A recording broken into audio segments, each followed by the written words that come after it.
Take note, my fellow white folks, those thugs hunting immigrants in Minneapolis aren't the Gestapo. They're more like the Klan. Lots of folks are comparing our government now to the foreign evils of Nazi Germany, but we should instead be connecting to our homegrown institutions of Indigenous removal, slave patrols, and Jim Crow segregation. When folks say this is becoming Nazi Germany, they invert the historical flow of influence. That narrative recenters white innocence. That's Dr. Stacey Patton. My argument here is not original. Several black voices have recently called out this problem. Shout out to the great Dr. Stacey Patton, who just gave us that quote, Dr. Jemar Tisby, and Dr. Baimba Yilla. We need to listen to them. When Dr. Patton says that comparing today's state violence to Nazi Germany inverts the historical flow of influence, she's talking about how Hitler was inspired by American Jim Crow laws and American eugenics to develop Germany's own racial purity program. Nazi Germany copied us. It wasn't the other way around. And here's what this looks like through the lens of the lost cause story that my ancestors helped to spread. As a reminder, the lost cause is the myth that the Confederacy was noble and not really about slavery. That same story continues to pop up in a variety of ways in our modern culture. There are lots of these echoes, but let's talk about two of them. The most obvious echo from the lost cause is that people of color and immigrants are criminals. After slavery ended, the lost cause story, fueled by the very first blockbuster film in 1915, Birth of a Nation, launched the powerful false narrative that black people are criminals. That narrative is still all over today's culture. American policy and culture have now expanded the cloak of this criminality label to apply it to immigrants of color. Kristi Noem, the head of our nation's Department of Homeland Security, shamelessly, indeed proudly, refers to millions of brown-skinned people living in America as criminal illegals who have no place in our homeland.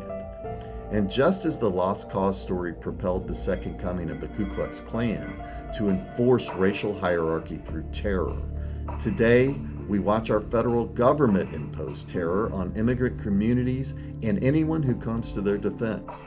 Although the Klan was not formally a government institution, many of its leaders and members were lawyers, judges, lawmakers, business leaders, and law enforcement officers. The second echo from the lost cause story is avoiding any racial discomfort for white people.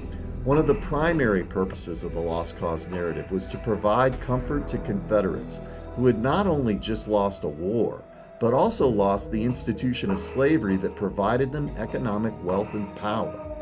Today, that narrative echoes in legislation by states like Texas and Florida that have forbidden public institutions from enacting diversity, equity, and inclusion initiatives, which are perceived as creating disadvantages and discomfort for white people. This prohibition follows an earlier executive order by President Trump, which banned programs that might make any individual feel discomfort, guilt, anguish, or any other form of psychological distress on account of his or her race or sex. Many of the same states that have prohibited DEI programs have also banned public schools from teaching about the history and effects of race and racism, in part to avoid creating discomfort in white students. Indeed, Texas's original law on this subject explicitly made it illegal to teach any subject that might cause an individual to feel discomfort or guilt. Many other states have enacted identical or similar laws that chill speech in the classroom. You see, the most problematic aspect of these various bans is how they scare teachers away from teaching our students the truth. For example, I have spoken with a high school history teacher here in North Texas who reported that his school district interprets Texas law to prohibit teaching that slavery was bad. Why has the false story of the lost cause of the Confederacy been so powerful for so long? This question haunts me. Since childhood, I have been tied to the ideals of truth and fairness, which makes the persistence of this lie both baffling and heartbreaking. But I think now I have two answers. The first and most obvious answer is that the stories of race, white supremacy, and the lost cause justify the ongoing exploitation of black people and other people of color. They give white people, license to protect and expand their dominance over wealth and power. After the Civil War and throughout most of the 20th century, white people created systems based on race that systematically created advantages for white folks while keeping people of color in their place. From lynching and Jim Crow to voter suppression, redlining, and many others, generations of policy cemented the racial hierarchy. In effect, white people have enjoyed affirmative action for centuries. Even though many of those policies have since been repealed, they continue to cause huge racial inequities in wealth, education, criminal justice, voting power, nutrition, healthcare, housing, and nearly every other aspect of American life. White people continue to have the upper hand. And because the lost cause story justifies this consolidation of wealth and power, it lives on. Now, my second answer as to why the lost cause story continues to persist is that the very act of splitting people into groups of us and them often serves to bring us closer together.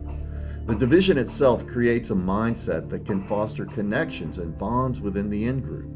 Such connections are disguised as healing, even when they are ultimately poisonous. Because those connections make us feel good in the moment, they tend to be resilient and durable.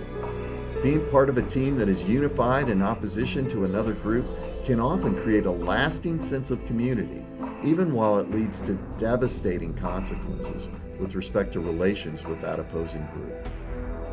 As Dr. Ibram Kendi has said, racist ideas make people of color think less of themselves, which makes them more vulnerable to racist ideas. Racist ideas make white people think more of themselves, which further attracts them to racist ideas. My ancestors, Lyman and Alice, helped plant both of these concepts. To light a fire of transformation in white Americans, we need to understand and viscerally feel the historical connection to today's government-sponsored authoritarianism and violence against people of color.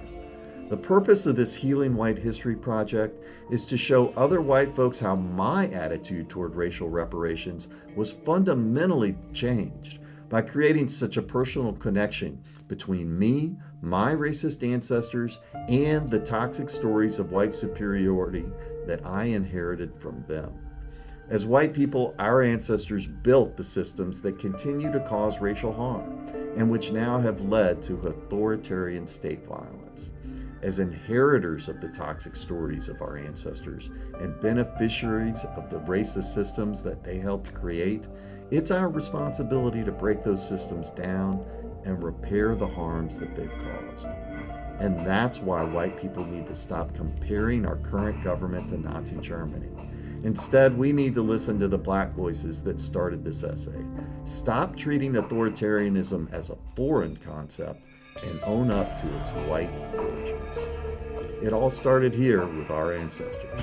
I hope that other white folks can do the work to understand and feel the connection between what's happening today and what our own ancestors did.